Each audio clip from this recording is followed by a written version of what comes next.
Boa noite, irmãos. Que bênção estarmos juntos mais uma vez para o culto ao nosso Deus, tanto presencial, também online, pelo menos sendo transmitido via internet. Graças a Deus podemos fazer alguns ajustes, estamos tentando melhorar e queira Deus que a gente chegue num patamar que, pronto, tá legal, chegamos num formato bom. Graças a Deus que os ajustes estão sendo bons e estão surtindo bons efeitos. Vamos ler alguns versículos no Salmo 92. Salmo 92 é um daqueles salmos que inicia exaltando o Senhor, reconhecendo seus atributos e a bênção de adorar. Salmo 92, o salmista diz, nos primeiros versículos: como é bom render graças ao Senhor e cantar louvores ao teu nome, ó Altíssimo, anunciar de manhã o teu amor leal e de noite a tua fidelidade, ao som da lira de 10 cordas e da cítara e da melodia da harpa. Tu me alegras, Senhor, com os teus feitos, as obras das tuas mãos levam-me a cantar de alegria. Como são grandes as tuas obras, Senhor, como são profundos os teus propósitos. O insensato não entende, o tolo não vê, que embora os ímpios brotem como a erva e floresçam todos os malfeitores, eles serão destruídos para sempre, pois tu, Senhor, és exaltado para sempre. Nós, junto com o salmista, colocamos a nossa voz falando, orando, cantando. Como é bom render graças ao Senhor e cantar louvores ao teu nome, ó Altíssimo. É exatamente isso. Como isso é bom, como isso é maravilhoso. Sempre que chegamos para cultuar, é isso que nós chegamos para fazer. Chegamos para prestar um culto. Mas enquanto prestamos esse culto, somos edificados, somos fortalecidos, Deus nos abençoa. Isso é maravilhoso. Vamos então cantar ao Senhor nosso primeiro cântico hoje à noite, Ele exaltado. Antes disso, vamos orar. Não, Leandro, por favor. Oremos. Pai querido, em nome do Senhor Jesus, quão grato nós somos, Pai, por tudo que tem nos dado. O Senhor tem sido o nosso provedor, o nosso sustentador. Que nós possamos encontrar refúgio somente em Ti, Senhor. Tu é aquele que nos guarda, que nos protege, aquele que nos conduz pelas veredas da Tua justiça, é aquele que nos preserva na fé. Senhor Deus, nos ajude em nossas fraquezas.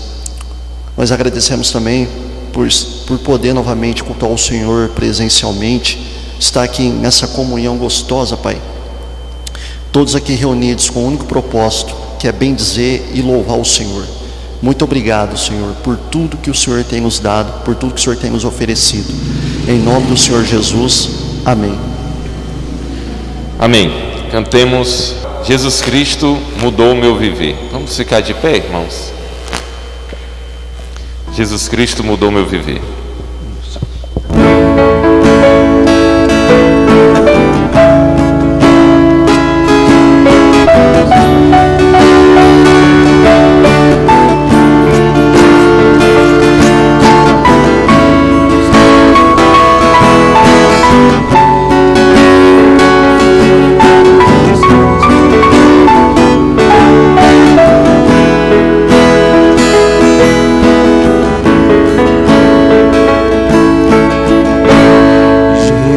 Cristo mudou meu viver.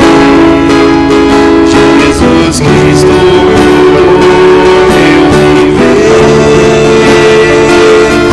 É a luz que ilumina meu ser. Sim, Jesus Cristo mudou meu viver.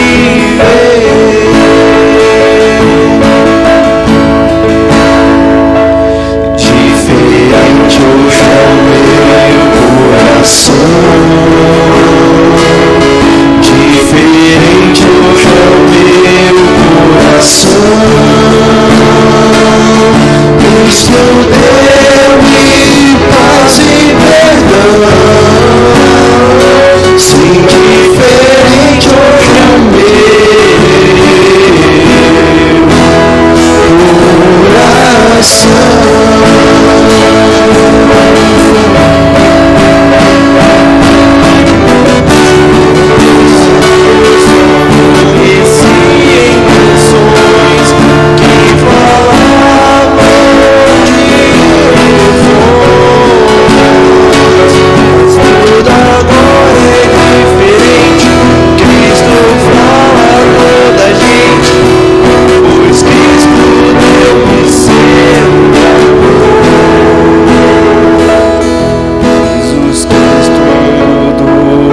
Ele mudou o nosso viver. Esse cântico ele foi feito bastante tempo atrás, permanece como um cântico muito bonito.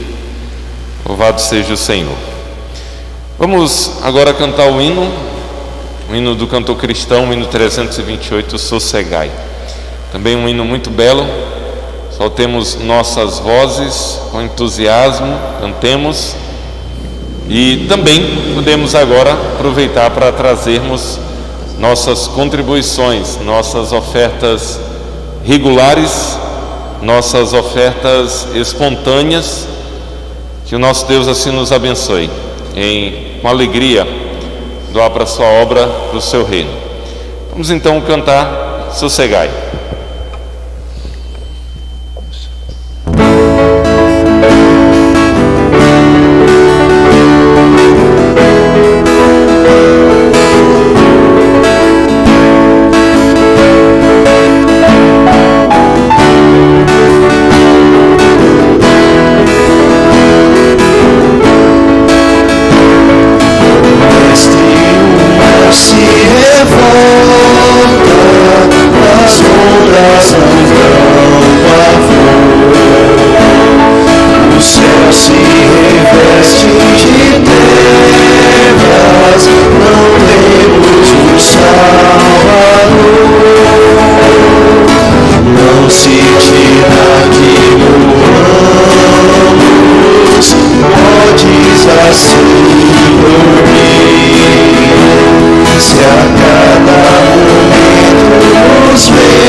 pois todos ouvem o meu mandar. Sossegai, sossegai, com voz que estou para vos salvar. Sim, sossegai. Mestre, chegou a bonança, em paz eis o céu e o mar. O meu coração goza calma, que não poderá findar. Fica comigo, meu mestre, dono da terra e céu, e assim chegarei bem seguro ao porto destino meu. As ondas atendem ao meu andar. Sossegai, seja o encabelado mar, a ira dos homens, o gênio do mal, tais águas não podem naufragar, que leva o Senhor, Rei do céu e mar, pois todos ouvem o meu mandar.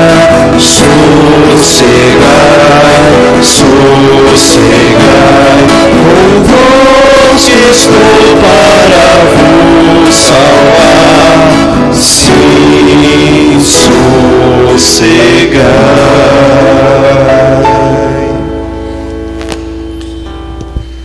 Amém. Que hino bonito. Que maravilha.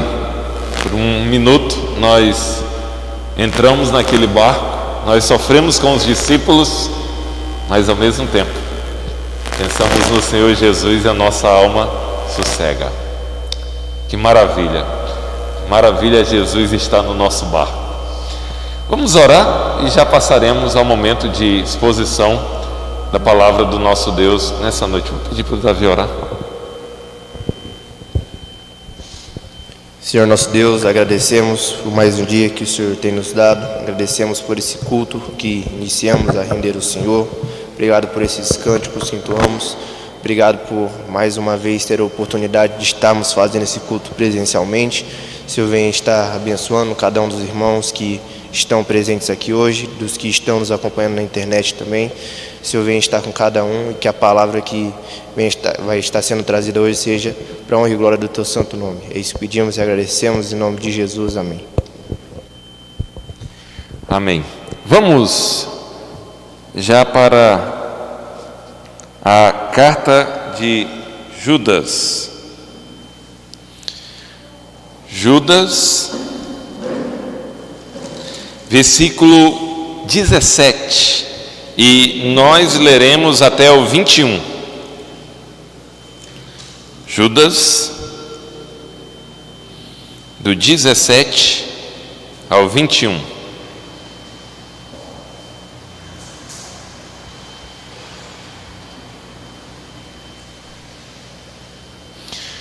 Ok. Imagino que todos acharam Judas, dos versos 17 até o 21. Todavia, amados, lembrem-se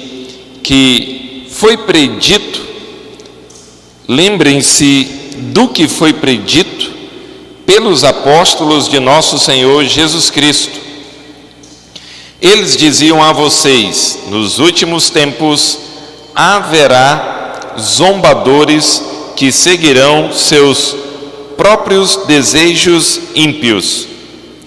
Estes são os que causam divisões entre vocês, os quais seguem a tendência da sua própria alma e não têm o Espírito.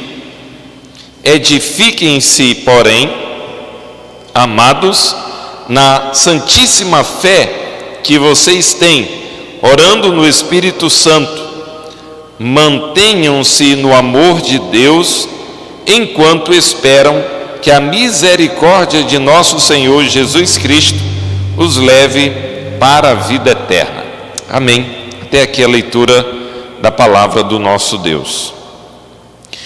Irmãos, estamos nos encaminhando para o final da Epístola de Judas. Próxima mensagem nós concluiremos a exposição dessa epístola. E o propósito de Judas, ele é contundente, é insistente. Talvez essa é a carta mais curta em que o autor se detém no mesmo assunto. Há um grande interesse de Judas em expor os falsos mestres, em descrevê-los, em apresentá-los. E quando nós chegamos aqui no final, uma vez que Judas os descreve, uma vez que Judas apresenta as credenciais de tais pessoas, ele agora tem algumas orientações sobre o modo como nós devemos nos portar como cristãos. Mas ainda antes dessas exortações de Judas, nós temos algumas colocações finais sobre esses que são falsos mestres, esses que trazem uma doutrina falsa. Ele diz: todavia, amados, lembrem-se do que foi predito pelos apóstolos de nosso Senhor Jesus Cristo. Então Judas, nesse momento, ele diz: lembrem-se do que foi predito. Nesse verso 17, duas coisas devem ser destacadas. Judas, ele diz que uma das maneiras de nós lidarmos com a dificuldade de falsos mestres é que devemos lembrar. E é interessante que essa palavra lembrar nas Escrituras é um chamado para que sigamos em certa direção. Por exemplo, lá em Apocalipse capítulo 2, quando João, mencionando a igreja de Éfeso, diz que aquela igreja perdeu o primeiro amor, a exortação que é dada para eles é: lembra-te de onde caíste. Então, lembrar-se de certas coisas com o intuito de que nos voltemos, de que voltemos a fazer algo, de que almejemos por coisas que nos foram ensinadas ou vividas, ou que em algum momento foram alcançadas por nós. No caso lá da igreja de Éfeso, eles viveram aquele primeiro amor e durante um tempo isso foi deixado de lado. Era uma acusação séria contra eles. Eles deveriam lembrar-se, arrepender-se, voltar-se. Então lembrar-se tem a ver com algo do passado. Aqui Judas diz: lembrem-se, algo já tinha sido dito, algo já tinha sido ensinado, algo já tinha sido trazido. Parte das nossas resoluções tem a ver com lembrar-se, não esquecer daquilo que realmente é importante.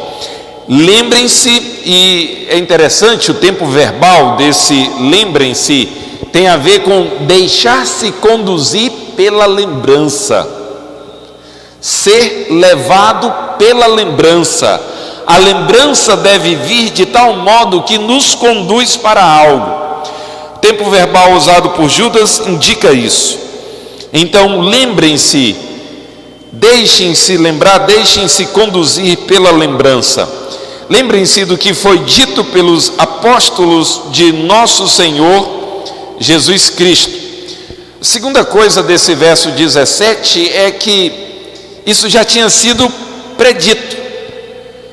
Essa tarefa da predição tem a ver com alguém em algum momento ter falado que algo haveria de acontecer.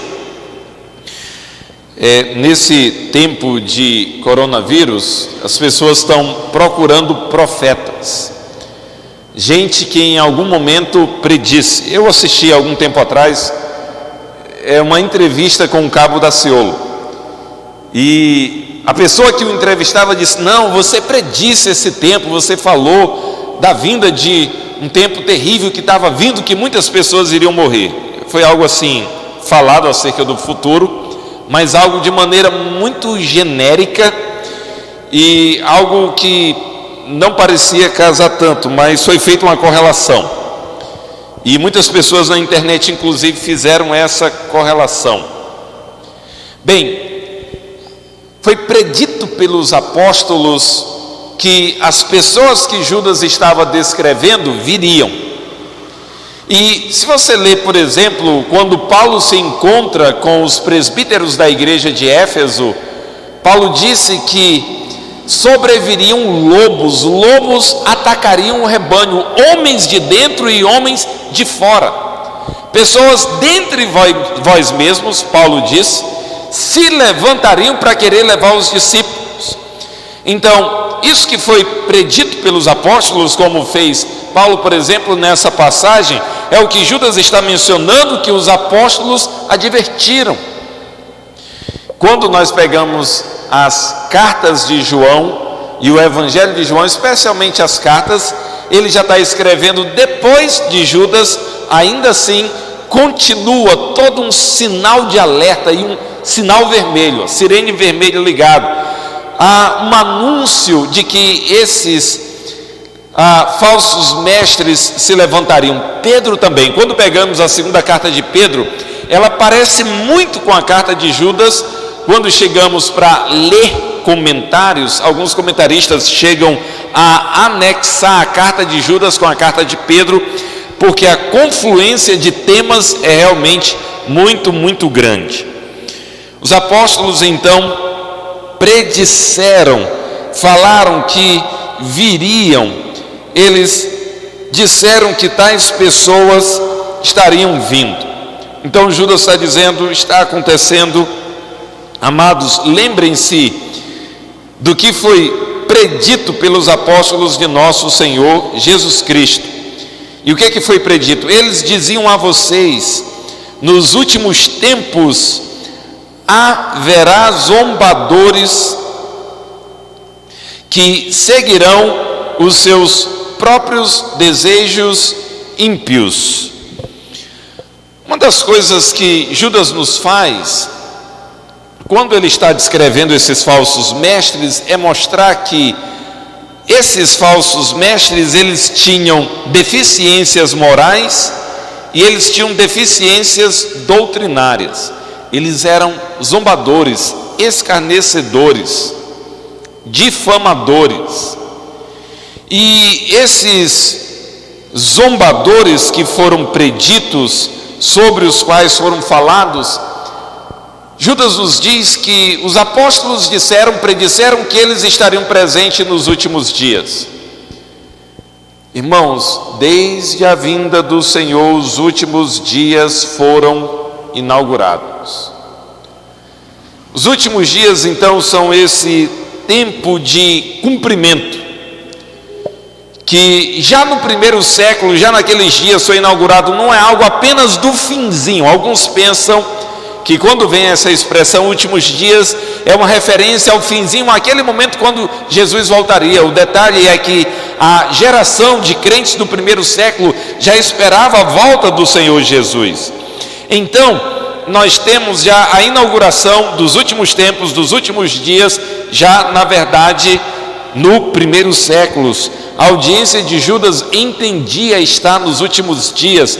Nós estamos nos últimos dias. Esse tempo já foi inaugurado.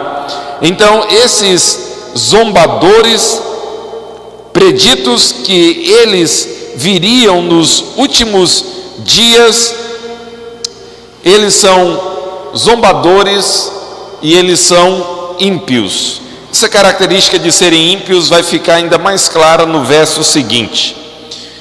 3 características são apontadas no verso 19. Estes são os que causam divisões entre vocês. Quais são as características dos falsos mestres? Eles causam divisões. Irmãos, há um clamor por unidade em toda a Bíblia. O Antigo Testamento tem a sua linguagem que expressa a unidade. que indicava a unidade, que Deus afirmava e aprovava a unidade. Eles deveriam assim estar. A linguagem no Antigo Testamento, a linguagem no Antigo Testamento para descrever isso. O Novo Testamento tanto descreve quanto incentiva, quanto diz que isso deve acontecer. E a promoção da unidade não é algo assim tão simples, tão fácil, mas é algo que deve ser buscado. Reconhecidamente, a igreja lutou durante séculos para ser unida. A igreja fez um grande esforço. Quando nós lemos os pais da igreja, eles inclusive começaram com um governo de bispos, fortalecendo a autoridade dos bispos, para com isso manter a unidade da igreja, para com isso afugentar os falsos mestres e a igreja se manter unida, coesa. Eles deram um passo à frente do que aquilo que os apóstolos fizeram, e essa medida não foi das mais interessantes, até resolveu momentaneamente, mas posteriormente isso foi um problema. E, irmãos, é inegável que a Escritura, o Novo Testamento, na história da igreja, nós encontramos essa busca por unidade. A igreja, ela teve uma compreensão falha. A igreja entendeu que unidade seria uma espécie de unidade orgânica institucional, como se havendo uma igreja só, um líder só, coisas desse tipo. E isso, na verdade, promoveu uma apostasia em níveis gigantescos. Isso mudou a partir da reforma. E, irmãos, os falsos mestres, eles são causadores de divisões. Eles não se interessam tanto pela unidade. Eles têm certas ideias, e essas ideias estão impregnadas neles. A unidade da igreja não é algo que eles necessariamente se interessam. Nesse sentido, nós encontramos divisões tão tolas, tão indevidas, tão impróprias, tão incabíveis. Crentes que ficam alimentando ideias, desejos, seu ego, e causam divisões. Uma das coisas que deveríamos fazer quando percebermos que ações nossas estão contribuindo para as divisões, deveríamos lembrar que os causadores de divisões são falsos mestres. Então, quando nos encontrarmos com ações que promovem divisões, deveremos lembrar: eu estou em alguma medida me associando aos falsos mestres, porque eles causam divisões. Nos diz o texto, então, estes são os que causam divisões entre vocês. Não estamos dizendo, irmãos, que qualquer dificuldade que exista é alguém que é um falso mestre causando divisões, mas essa é uma característica dos falsos. Eles causam divisões. Segundo, Judas diz que, além de causar divisões, eles seguem a tendência da sua própria alma. Irmãos, seguir a tendência da própria alma, seguir a nossa tendência do nosso próprio desejo, do nosso próprio intento, de modo que nós desejamos buscar aquelas coisas que nos alegram, que nos agradam, o desejo da nossa própria alma, um desejo que está fixado no nosso íntimo. A linguagem de Judas aqui tem a ver com uma valorização do que é pessoal em detrimento do que é coletivo. E, irmãos, quando nós estamos vivendo em grupo, quando nós não vivemos mais sós, né? Pode ser que em algum momento da vida estejamos sós. Quando nós vivemos em grupo, a gente entende que a gente não pode procurar só aquilo que é interessante para nós. Quando você vive só, você chega na hora que quer, sai na hora que quer, toma banho na hora que quer, come na hora que quer, você faz o seu horário de maneira única, exclusiva. Mas quando a gente está sozinho no nosso quadrado, quando nós nos correlacionamos, outras pessoas dependem de nós, outras pessoas estão ligadas a nós, e as decisões que nós tomamos, elas não têm mais essa característica exclusiva, exclusivista. Falso mestre, ele é desse modo, ele segue a tendência da própria alma, e Judas diz, e não tem o Espírito. Não adianta. Depois de tudo que Judas já falou, é lógico, pastor, que eles não têm o Espírito. Não é tão fácil assim. Os falsos mestres, eles estão dentro da igreja. Os falsos mestres, eles são religiosos. Os falsos mestres, eles cantam os louvores, eles leem as Escrituras, eles memorizam as Escrituras, mas eles não conseguem subscrever a verdade. Eles têm um grande problema com a verdade. A verdade é um bloqueio para eles, eles não conseguem ter paz com a verdade. Eu li as palavras do Ricardo Gondim sobre a questão do estupro da garotinha. E o Ricardo Gondim, ele tem cada vez mais destilado um ódio contra o calvinismo, contra o neocalvinismo. Não, eles nunca vão repensar as suas doutrinas absurdas. Deus está presente, Deus governa as ações, Deus governa todas as coisas, o mal presente entre as pessoas, e eles continuam defendendo um Deus que governa todas as coisas. O Deus de Ricardo Gondim não é o nosso Deus.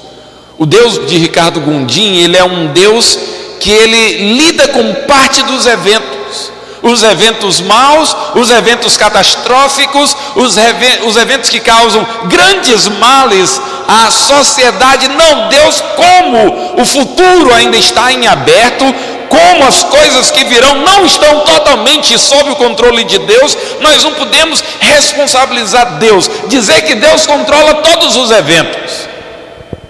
Que maluco, mas ele está no seio da igreja. Pessoas escutam ele, dão like nas barbaridades que aquele maluco fala.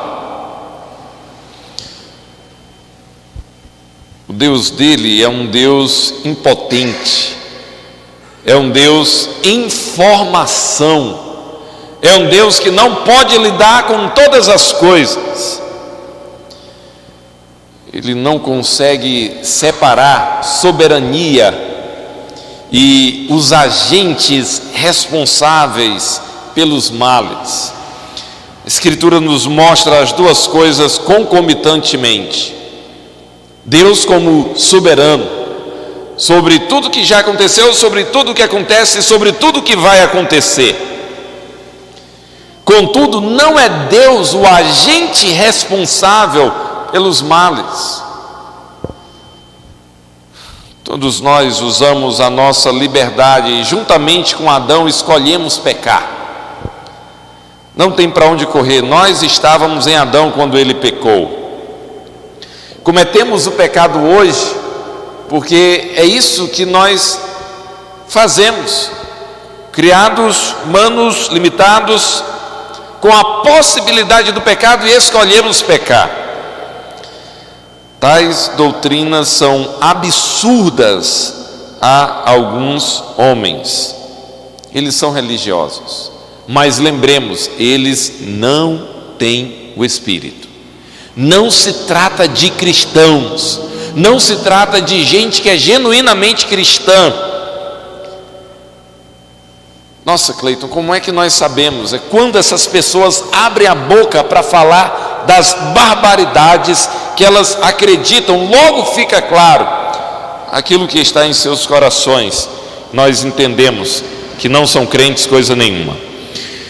Temos então, nos 2 próximos versos, algumas exortações. Edifiquem-se, porém, amados, na santíssima fé que vocês têm. Então Judas está dizendo, edifiquem-se. A ideia de edificar é aquela ideia de você erguer, é a ideia de você manter, é a ideia de você fortalecer, é a ideia de levantar, edificar, subir, fortalecer. O edificar tem a ver com nós não estarmos frágeis. Quando é que um crente ele se torna susceptível ao erro, e aqueles que promovem o erro, quando ele não está edificado? Como que um crente ele se edifica? Judas diz: edifique-se, porém, amados, na santíssima fé.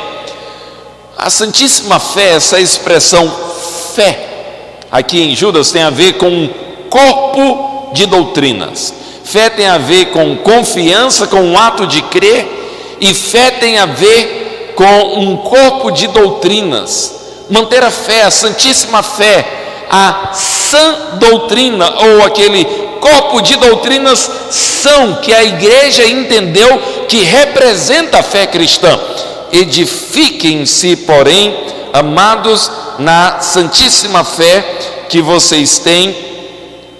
E algo que é interessante é que, face ao erro, precisamos nos apegar à verdade. Agora, irmãos, deixe-me dizer o seguinte: algumas pessoas se apegam tanto à verdade, mas têm um cristianismo tão seco, tão moralista, tão cheio de regras, tão cheio de imposições.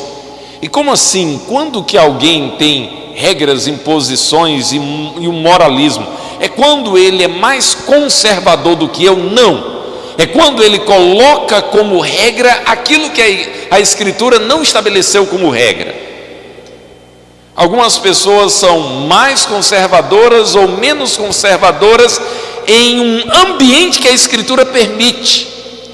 A Escritura permite, então um analisa determinado assunto e ele tem uma postura e se identifica mais com a proposta mais conservadora, e um outro com a proposta que é conservadora, mas menos conservadora. Agora, o problema é quando pessoas começam a estabelecer regras e impor limitações quando a Escritura não estabeleceu. Nesse momento, a nossa ortodoxia, ela pode passar de benevolente para causar males. Em nome da ortodoxia, começamos a criar regras que não existem, que a Escritura não traz para nós. Edifiquem-se na fé santíssima. É interessante como Judas coloca a fé santíssima. Há uma apreciação desse corpo de doutrinas, há uma apreciação daquilo que é caro para o cristianismo, há uma apreciação da doutrina verdadeira. Um problema é que muitos desprezam a doutrina, ela não deve ser desprezada. Edifiquem-se na fé santíssima, orando no Espírito Santo. Essa frase final do versículo 20, ela é uma frase difícil de ser entendida. Orando no Espírito Santo, a construção frasal que Judas traz pode nos trazer a ideia de orando no Espírito como o Espírito sendo uma esfera na qual nós estamos, e por estarmos no Espírito oramos. Oramos então sendo instrumentalizados pelo Espírito. Isso também é uma tradução possível. Oremos pelo Espírito Santo. Poderia até ser traduzido assim. Irmãos, a ideia é de que a oração deve nos acompanhar enquanto temos a sã doutrina como algo caro e bom. Conhecemos a palavra, conhecemos a Escritura, conhecemos a sã doutrina e oramos. Essa atividade que nós fazemos por causa da nossa ligação com o Espírito Santo, ou motivados porque estamos em Cristo, porque o Espírito está em nós, por causa disso podemos orar. e orar no Espírito. Mantenham-se no amor de Deus. Esse mantenham-se tem a ver com práticas que são feitas uns aos outros. Mantenham-se. Permaneçam amando uns aos outros. Judas está mais ou menos dizendo isso.